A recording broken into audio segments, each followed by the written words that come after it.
बोले वशिष्ठ है व्यथित हृदय, राजा को भूषाई पाकर, दो कंधे तो बुलवा लाओ कैकई के नैहर से जाकर। दो कंधे तो बुलवा लाओ कैकई के नैहर से जाकर। उन दिनों भरत कुछ विचलित थे, आंखों को स्वप्न खड़ता था।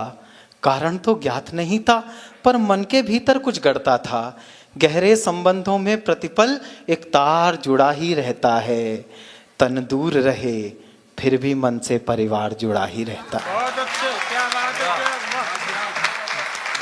तन दूर रहे फिर भी मन से परिवार जुड़ा ही रहता है। सपनों में अवध उमड़ आया, घिर गए भरत उच्चाटन में। संदेश पहुंचने से पहले आभास पहुंचता है मन में। संदेश पहुंचने से पहले आभास पहुंचता है मन में। अंतस में संशय का तांडव, देहरी पर दूत अयोध्या का। सूखे पत्ते सा कांप गया वह भावुक पूत अयोध्या का। सूखे पत्ते सा कांप गया वह भावुक पूत अयोध्या का। अनुमान किया कैकई सुत ने, संयोग नहीं यह साधारण।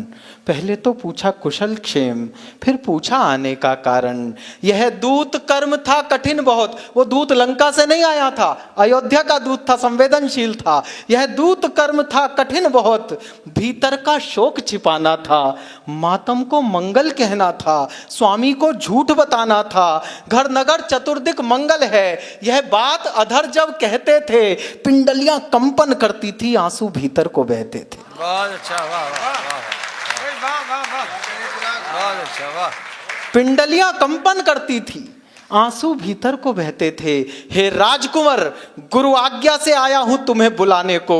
इसके अतिरिक्त नहीं कोई संदेश तुम्हें बतलाने को।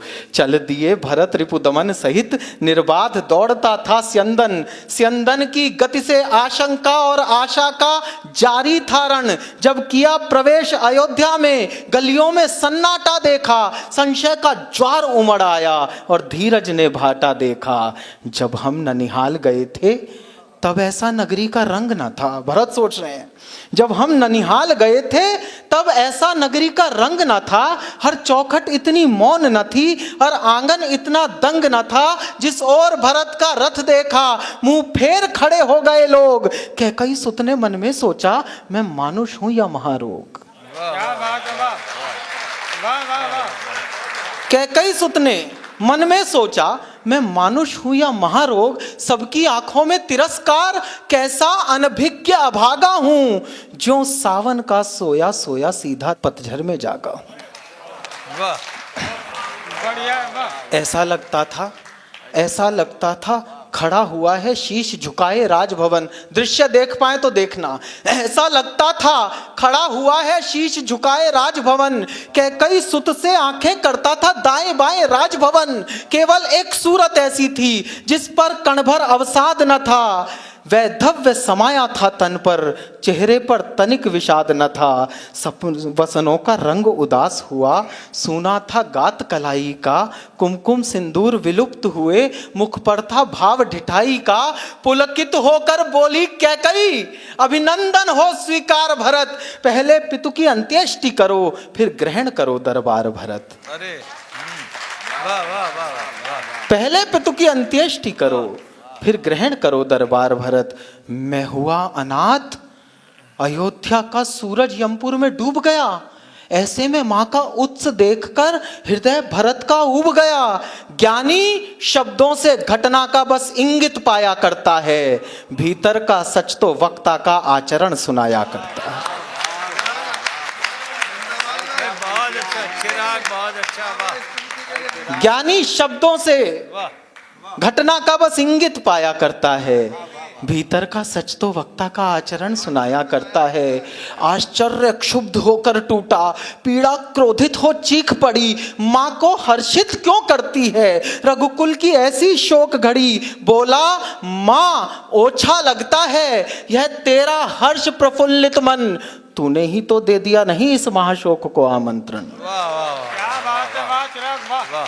तूने ही तो दे दिया नहीं इस महाशोक को आमंत्रण। उन्माद परे रखकर संभली, वात्सल्य ओढ़ने लगी त्रिया। वाह। उन्माद परे रखकर संभली, वात्सल्य ओढ़ने लगी त्रिया, सुत की आंखों में घृणा देख भौहें सिकोड़ने लगी त्रिया। तुझको भी मैं दोषी लगती, ऐसे क्या पाप किए मैंने, राजा पर थे 2 वर उधार, अवसर पर मांग लिए मैंने। वाह वाह वाह वाह वाह। राजा पर थे 2 वर उधार, अवसर पर मांग लिए मैंने, मेरा बेटा युवराज बने ये इच्छा तो अपराध नहीं, और राम नहीं बन जाते तो पूरी होती ये साध नहीं।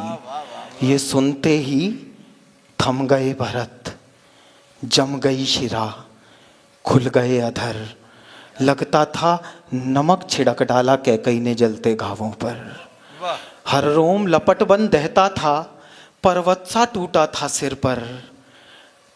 था क्रोध अधिक या पीर अधिक, ये निश्चय करना था दूभर। नथुने फूले, सांसें दहकी, पर्वत सा टूटा था सिर पर। भीतर जो लावा दहका था आ गया अचानक जिह्वा पर। और अगली पंक्तियां लिखते हुए मैंने जिंदगी में पहली बार पसीना महसूस किया, क्योंकि माँ को गाली देनी थी और गाली देने वाले भरत थे।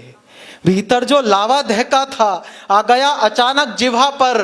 पापिन, तूने इन कुलघाती हाथों से क्यों पाला मुझको, जिस दिन जन्मा था उस दिन ही क्यों मार नहीं डाला मुझको। क्या बात है, वाह वाह वाह, आज राम जियो वाह। जिस दिन जन्मा था उस दिन ही क्यों मार नहीं डाला मुझको। दर्पण तोड़ा है उत्सव का, ममता छलली पापिन तूने, चरणामृत में विष घोला है निज जिह्वा से नागिन तूने। वाह वाह। चरणामृत में विष घोला है निज जिह्वा से नागिन तूने। देना होगा उत्तर इसका युग युग तक स्वयं विधाता को, क्यों बंध्या नहीं बना डाला ऐसी हत्यारिन माता को। वाह अच्छा वाह। पति को खाकर आनंदित है, घृणा देखिए भरत की, पति को खाकर आनंदित है, रत्ती भर पश्चाताप नहीं, रघुवंश मुकुट मणहीन किया, इससे बढ़कर कुछ पाप नहीं। चाहता हूं उसका वध कर दूं जिसने ये अत्याचार किया। और अगली पंक्ति में अगर भरत और राम साकार हो जाए तो मुझे आशीष दीजिएगा। चाहता हूं उसका वध कर दूं जिसने ये अत्याचार किया, पर राम त्याग देंगे मुझको अगर मैंने तुझको मार दिया। वाह वाह, क्या बात है, वाह वाह वाह वाह वाह वाह, बहुत अच्छा, वाह वाह। चाहता हूं उसका वध कर दूं जिसने ये अत्याचार किया, पर राम त्याग देंगे मुझको यदि मैंने तुझको मार दिया। एक क्षण आंखें नम होती थी, एक क्षण भ्रिकुटी चढ़ जाती थी, अभिव्यक्त भरत का मन करते भाषा थोड़ी पड़ जाती थी। चल दिए भरत इतना कहकर, इस द्वार ना आऊंगा अब मैं, अपराधिन सुन तेरा ये मुख फिर देख ना पाऊंगा अब मैं।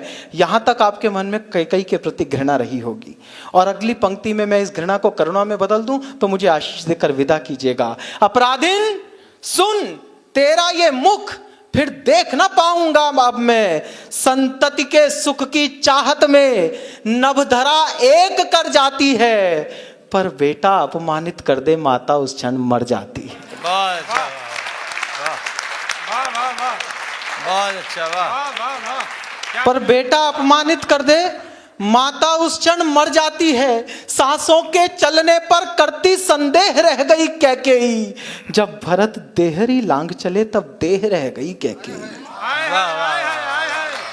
जब भरत देहरी लांग चले तब देह रह गई कैकेयी। भर गया कंठ तक ग्लानि बोध, चलती सांसें दुख देती थी, रोते रोते अपने केशों को मुट्ठी में भर लेती थी। होकर व्यथित हथेली से मुख स्वयं ढांपने लगती है, उसका दुख वर्णन करने में लेखनी कांपने लगती है।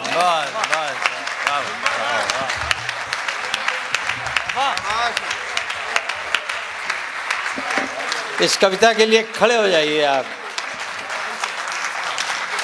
ये चिराग ने अद्भुत कविता लिखी है। बैठिए बैठिए।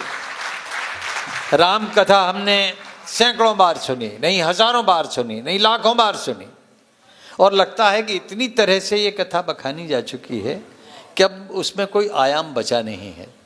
लेकिन ये सिरफिरा कभी फिर सिरे जोड़ देता है, सिरफरेपन में फिर सिरापन आ जाता है।